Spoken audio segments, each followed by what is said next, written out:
So um, so yeah, tomorrow's lecture will be pretty straightforward, largely build on that theory of the sampling process, but a little more formally. So on Thursday, we can just continue whatever we don't get through with today's lab plans. First, a bit of housekeeping though, and sorry for the noise in the background.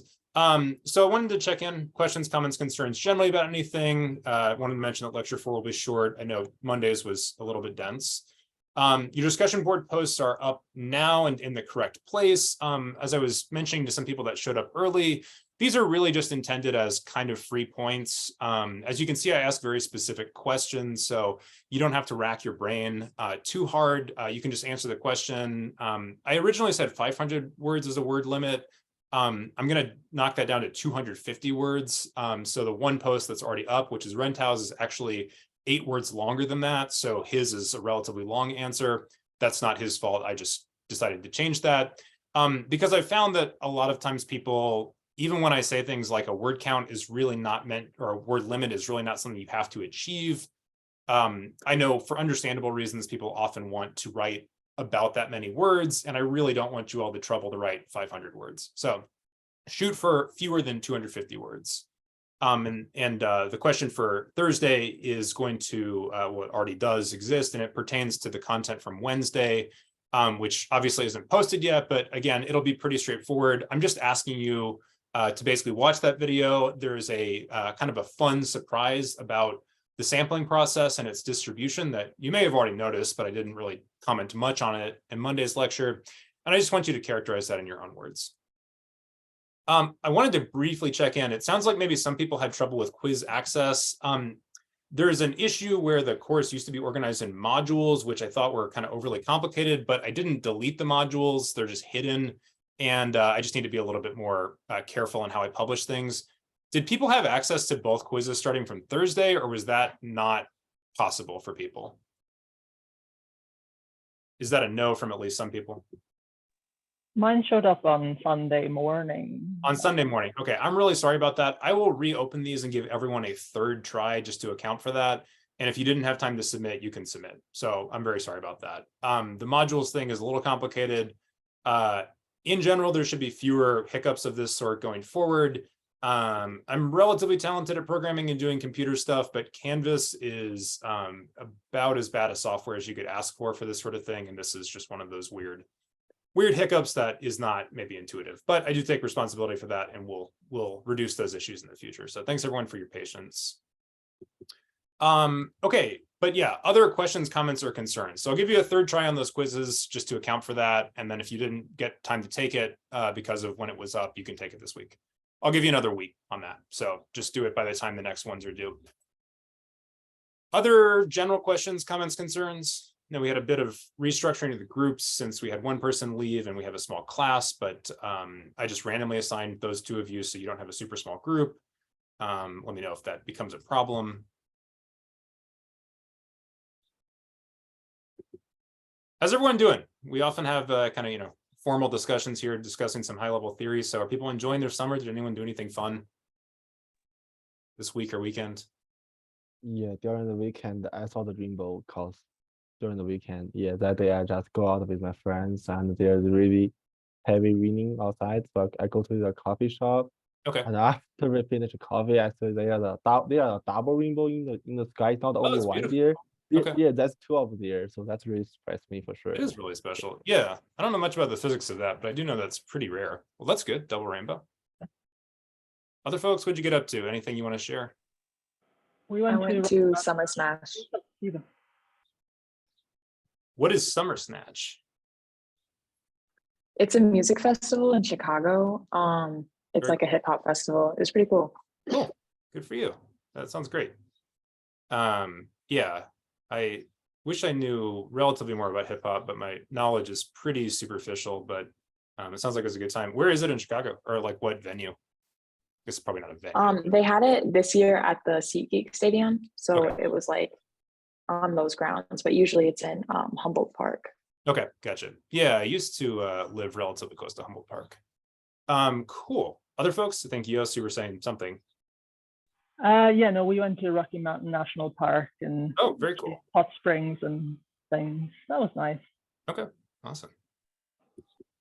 I went to Lion's Den Gorge. Anyone ever been there? It's kind of north of Milwaukee near Port Washington. It's kind of a nice area. It's like the bluff is very much like you would see in Door County, but you don't have to drive all the way up to Door County. It's kind of a cool place if anyone is looking for kind of a day trip from the Madison area. Anyone else want to share?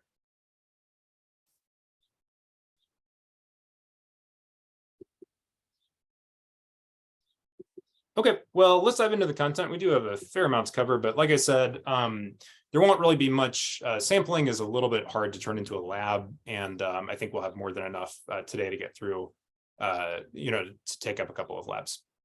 Okay, so let's start by talking about scales. Hopefully people had time to read the Develis.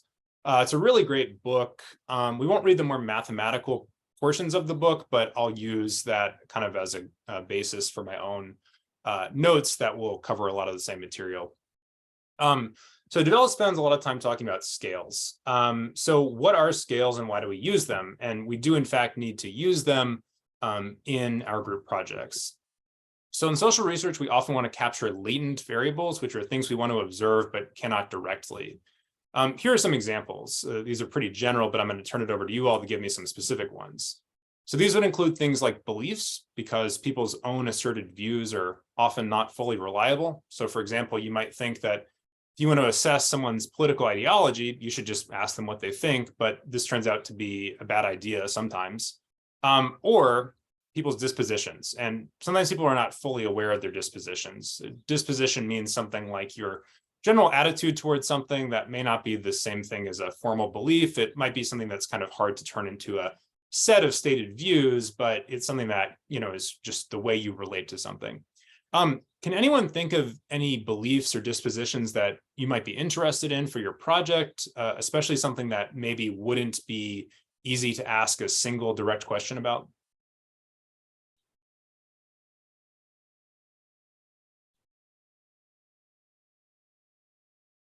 Maybe what we want to do is get a sense of what everyone's topics are. So have any groups met yet?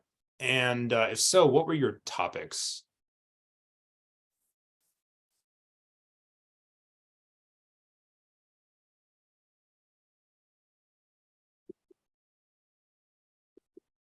Are all the groups still waiting to meet? It's okay if so. Yeah, okay, totally fine. Does anyone have any individual ideas, things they might want to discuss with their group when they do meet? Which hopefully will happen sometime in the next day or two.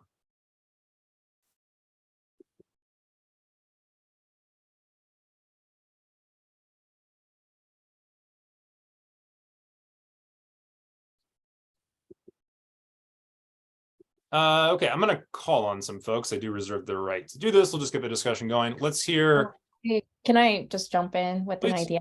Yeah. I was thinking back to the lecture, Yeah. one of the first lectures that we had on the terminology between welfare and like assistance to the poor. Sure, great. And, Great. But I was kind of thinking in that context, but about climate change and whether people are more prone to support causes that are directly linked to the terminology of climate change versus extreme weather events, which are linked together, but like in a lot of cases, there are different perceptions attached to those two. Very cool. Yeah, I think that's a great idea. Yeah, so that would be a really excellent example of a belief that you might not trust people's direct statement of. When we say these things, we don't mean that your person on the street is a moron or something. There's all kinds of reasons why people might not be the best guide sometimes to their own views. In that case, Kadrin, can you tell us a little bit about why you think the framing might matter? Are there any kind of like biases or anything? Why do you anticipate that people might change their views based on how the question is asked? I feel like obviously with climate change, there are a lot of conceptions about how it aligns with political values and beliefs. Sure. Where in comparison to extreme weather, which extreme weather is like very closely aligned with what climate change and the impacts of climate change, but sure, it's for some people it might be easier to relate to that term because it's something that it's happening to them or they might be experiencing. Great. And it's not a bigger concept that can become political in a way. So Sure. Okay, great. Yeah, so sometimes people's own views might be heavily filtered by their political beliefs, and their beliefs about other topics may, when you ask them directly about the topic in a way that's subtle and nuanced, their opinions might change. This is something that's interesting to study. Great. Something like a disposition, just to give an example, that might be something like, for instance, someone's, let's suppose, I don't know, attitude towards their neighborhood, where you might ask people things about, the extent to which they, clean up after their dogs in their neighborhood, or do things like if they see litter on the street, pick it up, and so on. These are things that would reflect someone's attitude towards their neighborhood, but are going to capture that in a more substantial way than saying something like, do you like the place you live? How much commitment do you feel to your neighbors, and so on. We might just think that to put it really simply, actions are worth more than talk, and a disposition is kind of like a combination of actions and attitudes, and sometimes we want to pull that apart from people's beliefs. So these are latent variables, and a latent variable is something that we think causes a set of visible outcomes that we call indicators. So a scale is just a set of these indicators, and we put them together to try to capture the latent variable. So the example that we'll use today, and I'm going to give a brief content warning about this. It's not super upsetting, but it's just a political issue. I chose it because I thought it was interesting and it's easy to work with on the GSS. We'll be talking about people's beliefs about the legality of abortion. So if anyone does need to take 5 at any point, obviously completely fine. Just shoot me an email after class and let me know that you had to step out. An example would be that we might think people's beliefs about abortion might be kind of nuanced. They might, not be well captured by a single question. Or we might just think that, even if we're generally interested in just something like, do you believe abortion should be legal or not, a straight up question, we might think that there's an even broader concept like someone's, I don't know, civic tolerance or something like that. So a set of indicators would include things like we'll see today, questions such as, do you think that abortion should be legal overall? Do you think that it should be legal in the case where poverty of the mother is a concern? Do you think it should be legal if the person is married or if they're single, and so on? So these would all be indicators. We could, debate exactly what they're capturing. We'll see later on that that's actually kind of a difficult part about scales, deciding what it is that they capture. But a nice thing that we can do with them is determine when or not, when the items in it all kind of hang together. So we can at least see, are they measuring something? And we'll see today that the abortion scale appears to measure something. So there's a kind of common cause there. I want you to distinguish that from an index, which Develos spends a little bit of time on, which is a set of items with the same effect, but not necessarily a common cause. So here's another example. We might be interested in job satisfaction and ask people about their coworkers, about the autonomy they have on the job, paid time off, and interest in job tasks. These are probably an index because they don't seem to have a common cause, but they might. It really just depends on the situation. But if these are just kind of disparate effects, things that people like in jobs but don't really have a common factor, then we would call them an index. And the math here is a little bit more complicated. So what I want you to do is try to use a scale for your project. So try to capture some kind of latent variable. I know this is a little bit forced because you could easily do the project without necessarily needing to do this, although I imagine some of you will probably be interested in some kind of latent variable. But part of the purpose of the course is just to familiarize you with general social research methods, and this is a really common one, this kind of problem of measurement. Any questions on scales? And I won't talk as much today, I promise. We'll have time for some group work. It's just a brief review of the stuff in the Develos reading. So let's talk about appropriate situations for the use of scales really quickly. So why and when do we use these? I kind of already said some of this, but just to make it its own slide. Generally, they work best when we think that there's some kind of smoothly distributed propensity for something. So for instance, if you think that favorability towards legality of abortion is kind of on a continuum, that there's a lot of different positions. That's what I mean by smooth, is that you could hold a variety of subtly different situations then any individual question that you ask is probably going to be kind of a poor measure. But then there's some warrant for turning it into almost like a test, right? Every item is almost like a question on a test, and you can get an overall score.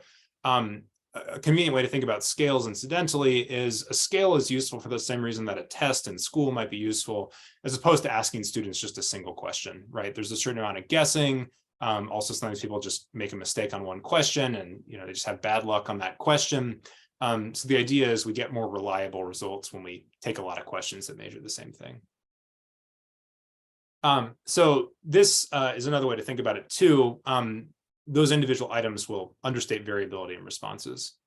By the way, this is a good point to note because this came up a lot in the previous lecture. Variance, which we'll define mathematically next week, but just for now, you can think about it as the general spread of a data set or possibly of a process like the sampling process. Variance is kind of tricky. So it's not a good or a bad thing in itself. Generally speaking, we want to have a good estimate of the variance of something, whether it's kind of a meta thing like the sampling process or a more direct thing like people's opinions towards abortion. So we want just an accurate estimate. We don't want to overestimate it. We don't want a lot of random noise, but we don't want to underestimate variance, as I mentioned in the lecture from yesterday, because that causes other kinds of problems typically. Not always, but the situations where we really sharply underestimate the variance and don't cause bias are small in number. Other reasons to use scales or other situations that really should exist before you use them. You should make sure that the spectrum of responses is unidimensional. That's a really jargony way of saying we think that everything should be possible to pile into one scale. And to give a really concrete example that's not one-dimensional, let's think about a personality test. So has anyone ever taken a Myers-Briggs test before? Yeah, does anyone want to share their Myers-Briggs type? This is actually a really interesting kind of canonical example of what could be called factor analysis. It's not a very good one, but it is one. Anyone want to share the type? I'm an INTJ, I think. I'm also INTJ. Very nice. I got ENTP. ENTP, okay, very interesting. I've taken it like a couple different times over the years and I always get different answers. That's really interesting. So that is actually the kind of classic problem with it, is it's not super reliable. So individuals tend to score differently depending on the day, or depending on how you interpret the questions. Okay, that's interesting. Yeah, really good point. There is probably something to it. It's certainly not worthless, but it's a little bit sloppy. Yeah, so the Myers-Briggs type is a good example of something that's multidimensional. So when we say INTJ, each of those things, right, you could be I or E, which is introversion, extroversion. That is itself a spectrum, right? So you can think about the responses on that are on one dimension. You are more or less extroverted, and introversion just means the lack of extroversion. So that's one dimensional. There's one property. But when you have four of them, then you have a four-dimensional scale. And the use of dimensions can sound kind of funky because what are four dimensions? But in math, a lot of times it's really convenient to think about more than three dimensions as kind of a metaphor. That's something that we'll discuss a little bit later in the course, not too much. So scales really only work well when you've got a one-dimensional thing that you're interested in, a one-dimensional latent variable. So something like introversion or extroversion on its own would be a good example of something you could turn into a scale. And I'm sure there's many psychological scales that measure that. If you are interested in multidimensional concepts, PCA, principal components analysis, or factor analysis, both of which are really interesting, but we can't cover here, are what you want to use. Another reason to use these, there's a variety of reasons you could give, but this is just another common situation.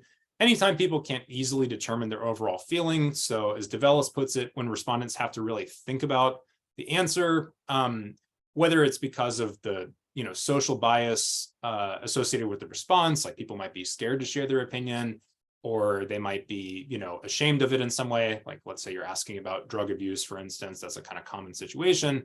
A lot of times asking more benign individual questions about someone's drug use rather than saying something like, do you think you have a problem with drinking, is going to be a better approach.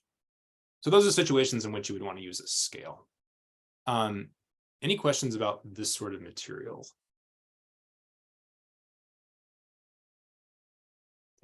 So remember, I do want you to include these in your project. So start thinking now about some of those questions that you could ask about some underlying concepts you're interested in. There's some mathematical reasons to use scales, and I'm going to introduce you, we have kind of a set of math weeks, but I'm going to start introducing, as I already have, some simple concepts in intuitive ways before we get into like the formal math. So another reason to use scales, and Develis mentions this a little bit, but kind of in passing, is that they can help solve the problem that some variable types don't work super well with numeric analysis. So there are different types of variables out there, and I want you to take a look briefly at this type of setup here, this little guide to the types of variables that exist. Has anyone ever heard of any of these types of variables? The types are the columns, by the way.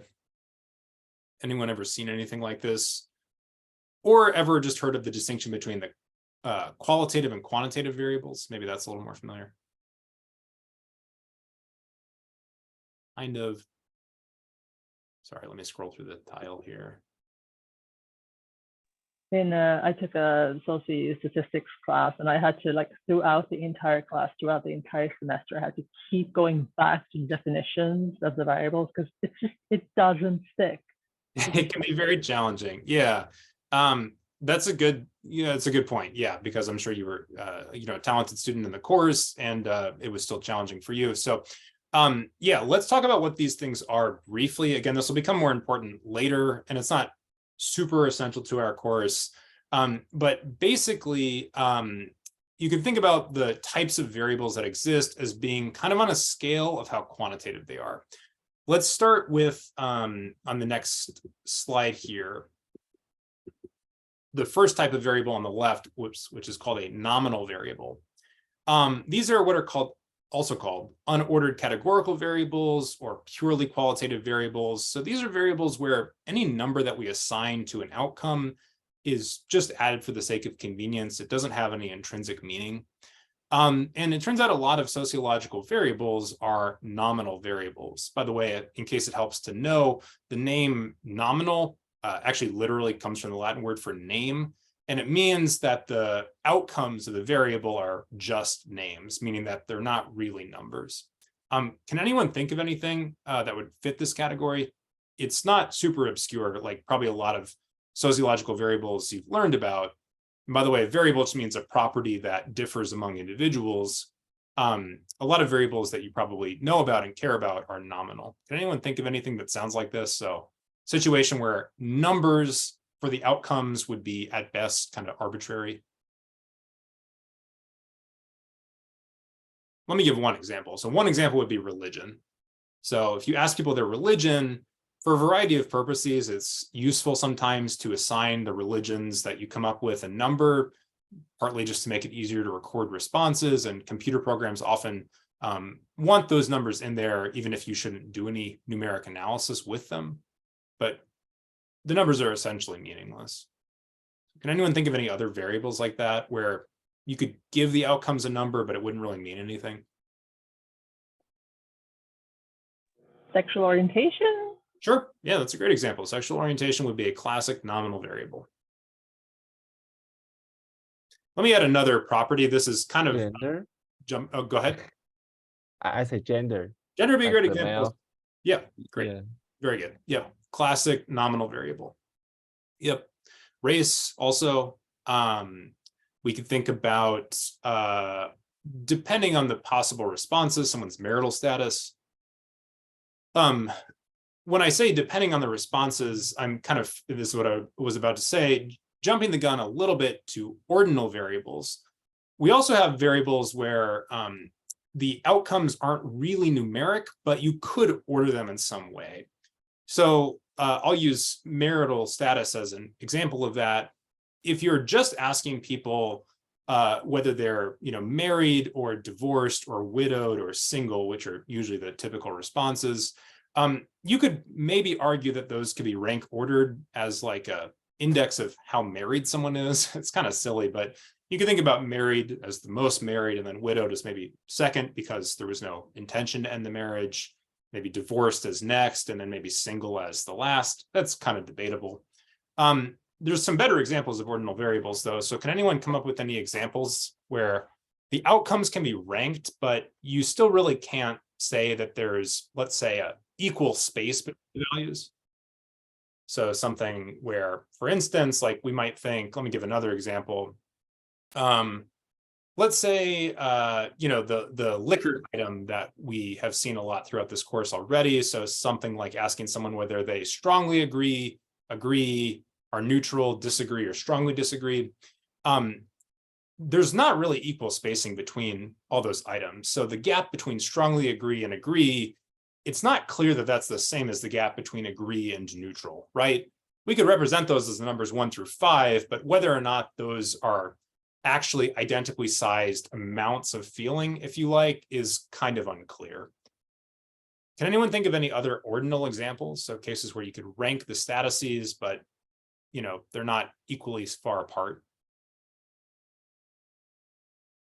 Like words? Words. English words? English Yeah. words. Yeah. Yeah. That's an interesting question or answer. I'm not totally sure.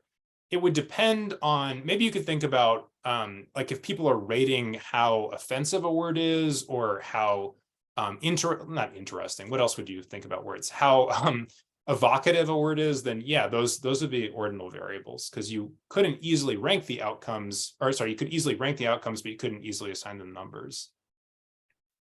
Can anyone think of any other examples? Let me give one more. Social class. So whether or not someone considers themselves working class, or a kind of a small owner of a business, or an owner of a large business, or whether someone considers themselves middle class, all of these terms usually can be put into some kind of ordering, although not always.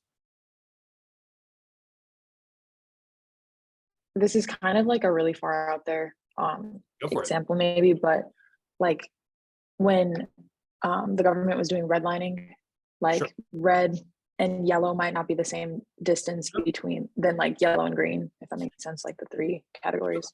No, that's a great point. Yeah, so in some, it kind of depends on the situation, but we could say that, let's say in situations of formal discrimination where you might have something like a caste system where the races are in some formal sense ranked, or if you believe in the US, which many people would argue that there's some kind of clear rank ordering of the privilege of different races, then yes, that would be a classic ordinal variable as well. Really great. Okay, the last 2, we're not going to pay a whole bunch of attention to the distinction between, but since the book mentions this exact schema and it's very widely used, I'm going to give them to you. The last 2 are really the true quantitative variables. I'll just super briefly go over them, but just know that for our class, this difference doesn't make a huge difference. It's a little redundant. Interval variables are ones where we can assign numbers that have consistent steps between them, but they don't have a natural 0. This means that some math works on them well, like addition, but other kinds of math, like multiplication, does not. This is pretty hard to come up with an example on your own, but let me give you one that's familiar. That'll make a lot of sense. Degrees centigrade or degrees Fahrenheit are both interval variables. They're not true quantitative variables because 0 on those scales doesn't actually mean an absence of the property. So 0 on a Celsius scale, for instance, which is the same as centigrade, means that that's the temperature that water freezes at, but it doesn't mean an absence of heat.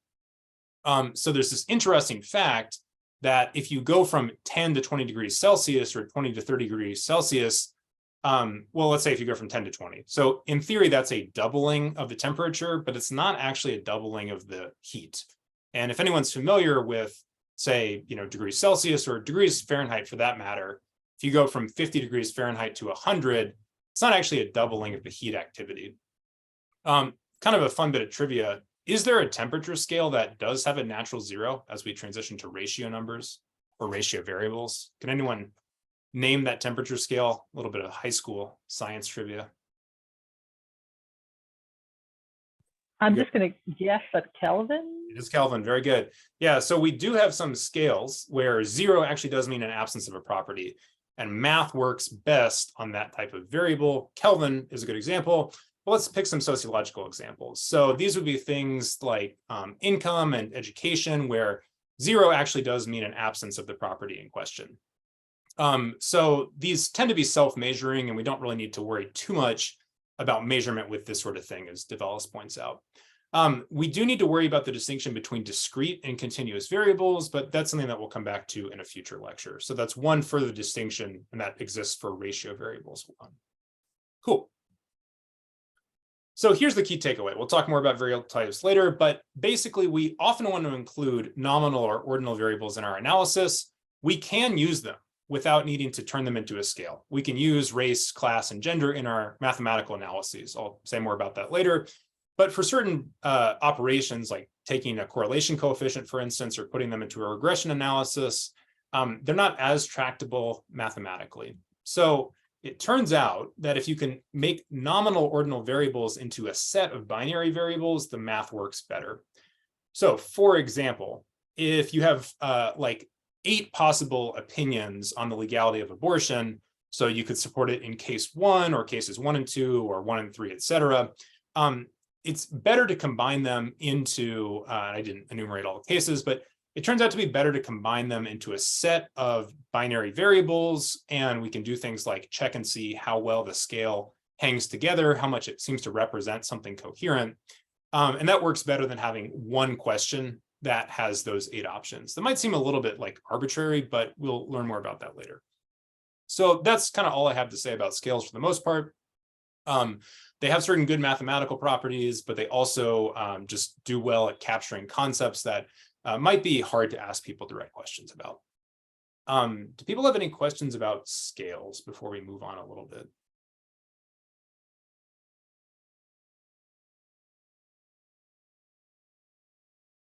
Okay. So let's talk a little bit about survey tips, and then we will get soon enough into small groups, and we'll do a little exercise with the scale.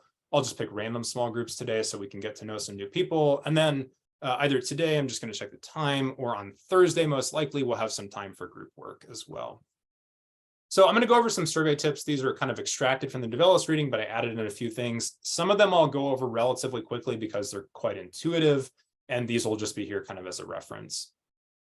These are pretty broad ranging, but I don't think anyone would find this like theoretically challenging. Like I said, I might skip certain items. And as a reminder, I do want to see your draft questionnaires on the 29th. So these will be helpful in constructing those, but I may also ask you to go back and review some of the tips depending on the type of question. Like maybe go see tip 10 about, I can't remember what tip 10 is, but whatever that is. So we'll go through these relatively quickly. These are generally good ideas. There's always exceptions to every rule, but for the most part, these are generally applicable. So surveys should generally ask closed-ended questions. Now there's one exception, which is that on your surveys, I want you to ask some open-ended questions for the qualitative part of the course. But for the most part, those require you to do qualitative analysis. And oftentimes doing mixed methods research is challenging and requires a very careful plan. So we're going to ask some open-ended questions, but you should make it clear which those are. It could be something like, what do you think about Medicare for all, which is a political policy? Again, you should ask these, purposefully on your survey projects for the second part of the course. But for mathematical analysis, these are usually not great because you get a whole variety of answers. You have a really strongly nominal variable. And not only is it nominal, but you don't even have the guarantee that everyone is going to give answers that are even remotely comparable. So this isn't like saying, what is your race? And then providing a long list of possible races. This is like saying, what is your race? And letting anyone answer at all. That works really well for certain kinds of analysis. For other kinds, like quickly checking to see if there's a mean difference in income between Black and white individuals, that would be chaos because you'll get people, even people that, everyone around them would agree that person is socially coded as Black, that person socially coded as white. You might get people saying all sorts of things. Caucasian, European, African-American, Black, etc. So for a lot of purposes, you don't need to give people quite that much choice, as weird as that might sound. So here's an example of how you could ask this question if you were interested in quickly summarizing opinions about Medicare for all. And notice that this does throw out some information. That's just something bad about surveys that I mentioned in my lecture yesterday. They compress information, but sometimes that's a tolerable trade-off. So do you support or oppose Medicare for all? It'd be a binary question. Or you could give them a list of Likert options. And Likert is that word Likert. It's actually a guy's name. And anytime you have these kind of spectrum questions that go from strongly support or strongly agree to strongly disagree, that's called a Likert item. So that's tip one. Pretty straightforward. Response categories should be exhaustive and mutually exclusive, meaning that generally speaking, although this is not always possible, people should fit into one possible outcome. That's what it means for the outcomes to be mutually exclusive. And it should be exhaustive, meaning that everyone should have a place. Everyone should find an answer that works in their schema. So what about this example? I want to hear some feedback here. I know I've been lecturing a lot here, but what do you think about this example? Is this exhaustive and mutually exclusive? What is your religious affiliation? And then I tell people that the options are Christian, not Christian, Catholic, or atheist, and that's it. Is that a good or a bad survey question by the criteria that I just gave to you? Exhaustive and mutually exclusive. I think it means things. It should have option E is that others, because not only like the four type of religions in the world, there are so many things. Very good. Yeah, so we're definitely, it's not exhaustive. We're missing some things. This is Also, a little bit it's not subtle. Go ahead. Right, it's not exclusive as well, because Catholics are Christian. Yeah, in most, people's conceptions, I think, there's probably some people that would somehow disagree, but yeah, almost everyone would agree Catholic is a subset of Christianity. So that also does not make sense. Very good. So this would be a bad question. Probably pretty easy for y'all, but just thought I would ask a question. Great. Okay, so don't ask questions like that. And it might take some doing, right? It's impossible to always get those things correct. A good example is on the General Social Survey, which I'll refer to a lot. I'll frequently use data from it. The religion question has 13 options. Now, that still is probably not exhaustive. I'll probably try to show you the options at some point, but it's an attempt to be relatively exhaustive for the US population. But for a world population, that would be extremely difficult. Okay, so here's kind of a brief tour of some question types. The next few slides just go over some of these types that you might ask. All of them have their place in surveys, but for questions comprising your scale specifically, I would recommend using binary questions or Likert items with a small number of responses so that you don't have this false precision. That means that the items will be limited in themselves, but that's why we combine them. So generally speaking, when you put those items in a scale, you want to ask really direct questions that capture something clear. And it's okay if they just capture a little piece of a thing, because you're going to capture several different pieces with several questions. But there's some other kinds of questions you might want to ask.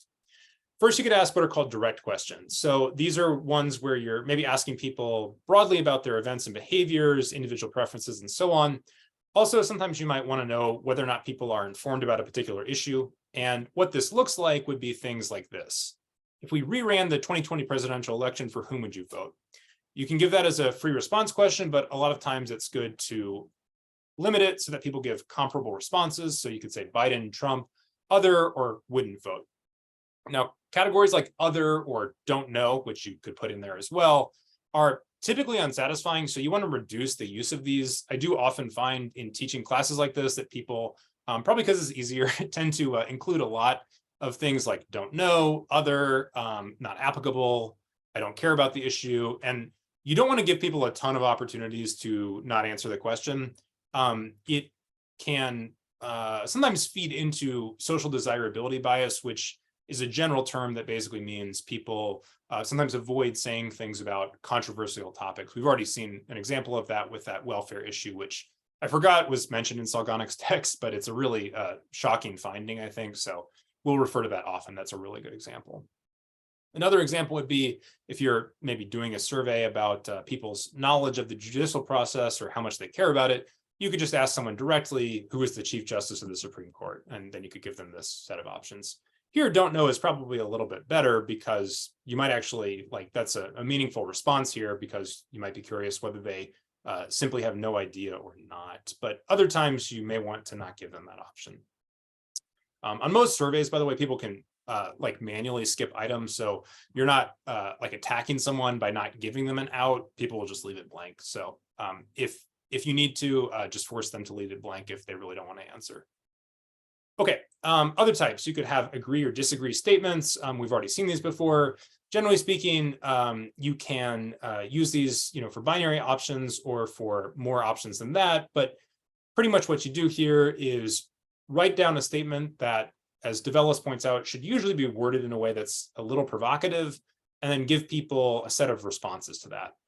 A common question here is whether or not you should include a neutral category. It kind of depends on the topic, which is a bit of a, punt from me, but it's true. Sometimes neutral might be meaningful. Sometimes it might be a way of avoiding the question.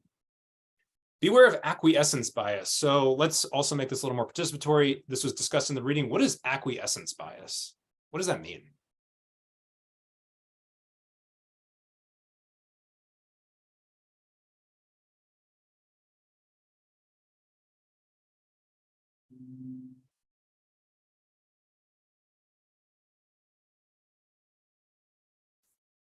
Calling someone, feel free to skip. How about, let's see, Susie, what do you think? Or if you don't know, what's your best guess? I'm going to say that it has to do with people try to like go with the crowd, I guess. Sure. Like Okay. go with what other people are thinking. That's a really good guess. Let's call that something else, but it's a very important thing to be aware of. We're going to call that social desirability bias, which I mentioned a little bit ago. That's a great point. Yeah, and it sounds very similar. Like that's an excellent guess. But acquiescence bias is a little bit more specific. It has to do with how questions are worded. Anyone remember this from the reading? Isn't it the tendency for like respondents to just be more agreeable, like they're more likely to select like yes or agree? Exactly. Know the answer. Exactly. Perfect. Yeah. Thanks very much, Ali. That was really nice response. Sorry, the title doesn't always shift when someone starts speaking, so sometimes I have to click ahead. I'll learn your voices soon enough. Okay.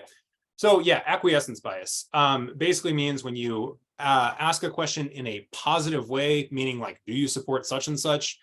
People are more likely to say yes, even if it's something that they don't support.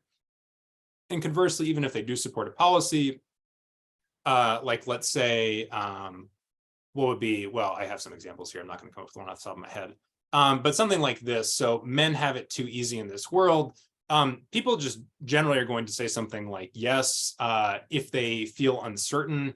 This is a probabilistic thing. It doesn't mean that everyone is going to do this, of course, but it means that this tends to induce a yes response, even if the person doesn't happen to have this particular view, which you could broadly characterize as maybe a sort of feminist view. So what you might want to do is mix these up. So here's an example. Notice that some of these questions would be considered kind of traditional views about gender roles. Sorry, I'm trying to move my tile here. Others would be considered less traditional views about gender roles. It's a good idea to include this set of statements here that kind of mix up the perspectives so that you don't just have this acquiescence bias. So I would say something like items 1 and 4 here would be maybe a little bit less traditional, and items 2 and 3 would be a little more traditional. So in theory, this would kind of screen for acquiescence bias. Okay. You can also have forced choice questions, and I generally recommend these. Here's an example. This picture is actually a really nice example. If you think about asking people about events that have happened in their lives, the items on the left, which of the following, if any, have happened to you, and then the person is meant to click all that apply. I'm actually kind of curious to hear people's opinions about that. Compare that in your head to the way that we ask questions about the items on the left. Which do you think people typically are, I'm not even going to say honest, which one do you think is just more accurate? Gets people to give better responses, like when we can say audit the responses, which occasionally we can do. You actually saw an example of that in the lecture. Definitely the one where you have to actually state for each item, yes or no. Very good. Yeah, and I'm glad that that seems as obvious to you as it does. If it doesn't seem obvious to other people, a brief discussion of the theory there would just be that when you break up information into more discrete bits, so just separate bits, and bit actually is kind of the formal term for it, by the way, although I'm not using it correctly, but when you break it up into different bits, it's easier for people to process it, and so they tend not to miss things. Whereas stuff on the right, I've taken surveys like that before where I've realized after completing it that I absolutely missed something. So breaking up questions that could be in some way multiple parts into fewer parts is generally speaking easier on the reader.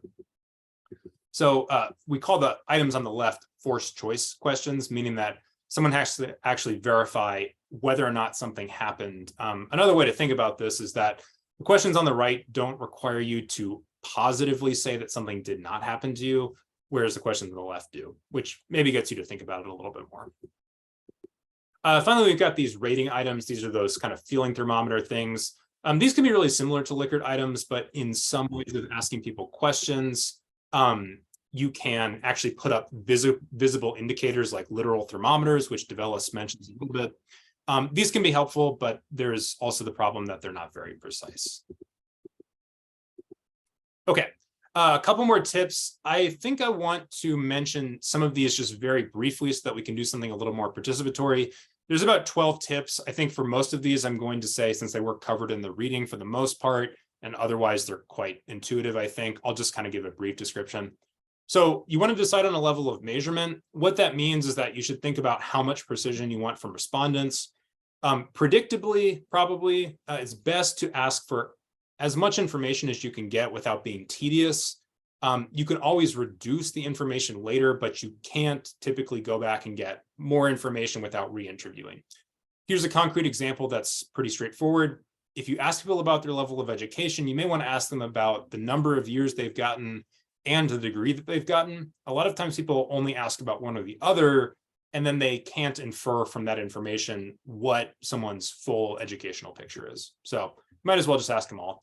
Or something like age. A lot of surveys, for instance, ask people about their age bracket, which is really kind of silly because making brackets is extremely simple mathematically, and there's no reason to throw out that information.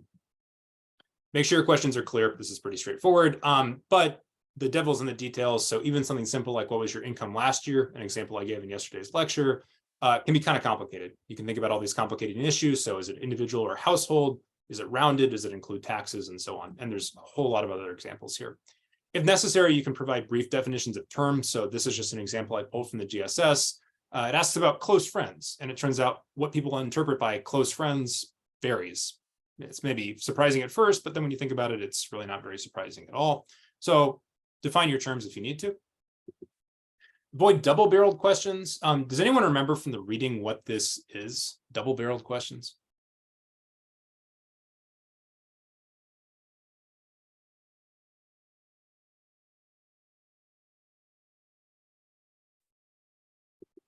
It's like you ask questions with two questions, like Yep. you like this or this. Very So good. like it's like one question, but it's like two specific things. Very good. Yeah, so it's kind of a violent metaphor. It basically refers to a rifle that has two barrels, but the idea is that you are combining two things that you really shouldn't. So for instance, do you like your school board and its president? Do you support the administration's plan to lower gas prices and phase in renewable energy?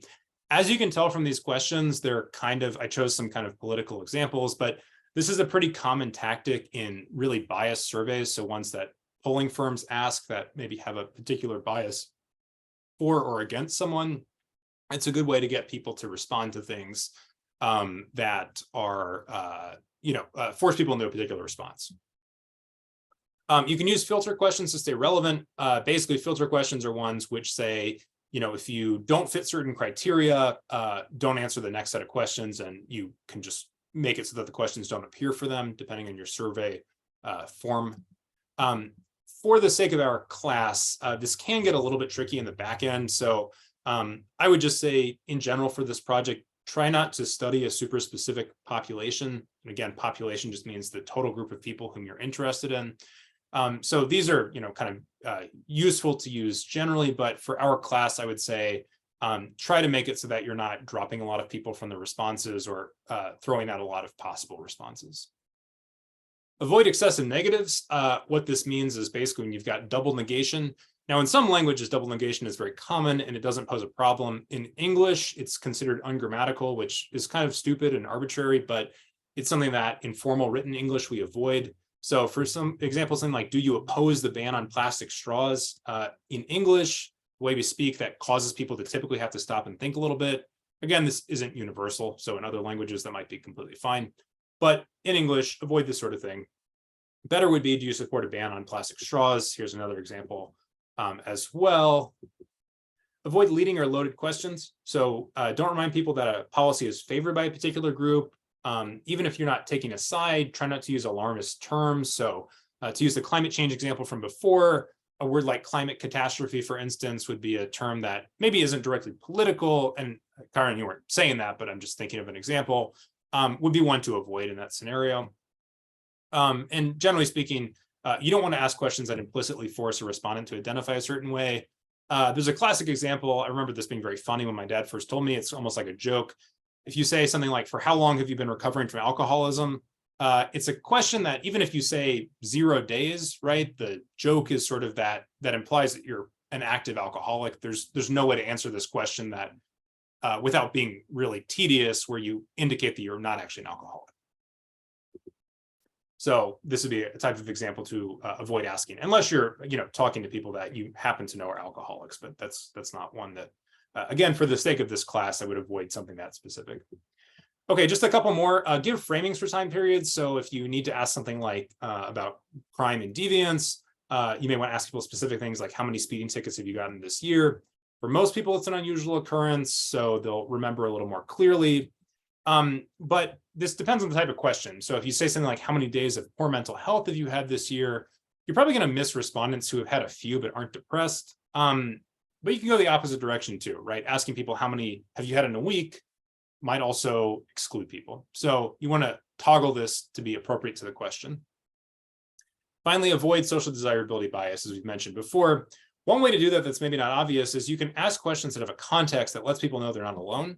So for example, if you're asking, I use illicit drugs as an example a lot because there's obviously a large social bias against that. You can do something like, say, give population statistics that remind people that it's not totally atypical to engage in deviance. You can also provide some mild excuses. Don't go overboard, but something like this. Many individuals would like to work out often, but gym memberships are expensive. And then you can ask them the question that you want that might, induce them to be a little more honest. Finally, the last tip, don't ask people to assess causality. That's your job as a researcher.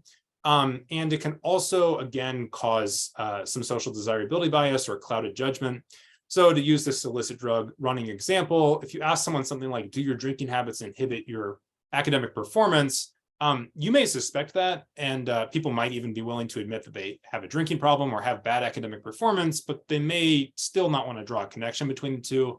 The point of social research is you should know about techniques to assess that type of thing rather than rely on the respondent. Or sometimes they simply don't know. So sometimes people think that, like, to do economic research, for instance, you might ask people about the effects of an economic policy, but it simply may be the case that the people you're surveying don't have any interest in that issue. One exception is sometimes you may specifically want to know someone's opinion about causality, but in general, don't do this if that's just your research question. That's your job as a researcher. Okay, let's do something a little bit more participatory and fun now that I've gotten those tips out of the way. So we're going to look at an example of a scale. And again, just a brief content notice. This is a battery of questions about abortion. So if you need to step out, no worries. I'm going to ask you to review my selection of GSS questions on this, but I turned it into a Google form. So you can open this here.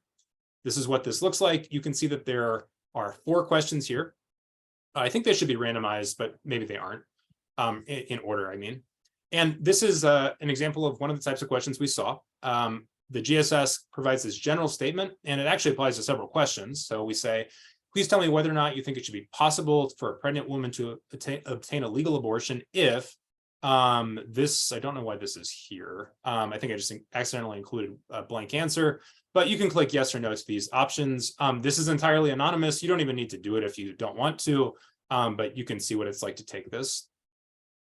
Here's the editor access. So please don't use this to change the survey in question because I want to keep this as an example. But if you want to use this as a template for your project, this is the backend in Google Forms. Google Forms is pretty intuitive from a point and click perspective. So you can see that I can just click on these things here. I can change the question type. I thought about teaching Qualtrics, which is a formal type of survey software that is commonly used in social research, but I thought that it might be a little bit complicated for the time that we have. And I found in the past that it takes a long time to explain.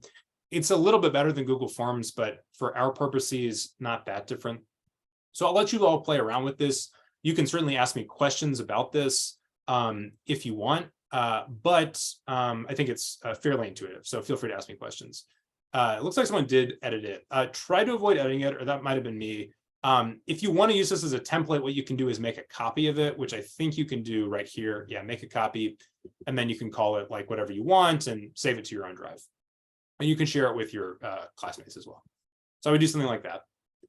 I'll let everyone, if they want, take a second to take this. And you don't even need to take it, but what I want you to do, this is a relatively well done scale, but let's put you into small groups. And I want you to think about the questions and think about whether any of these are in any way problematic.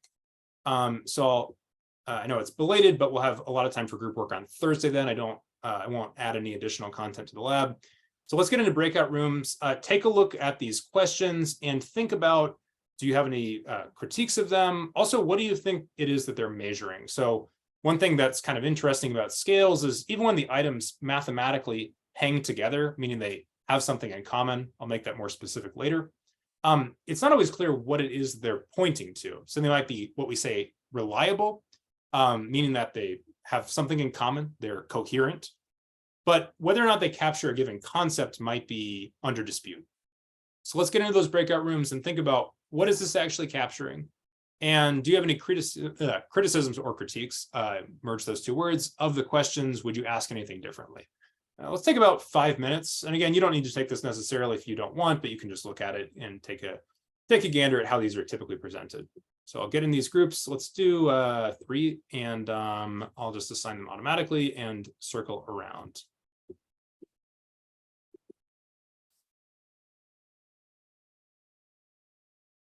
And you should be able to join, yeah, at this point.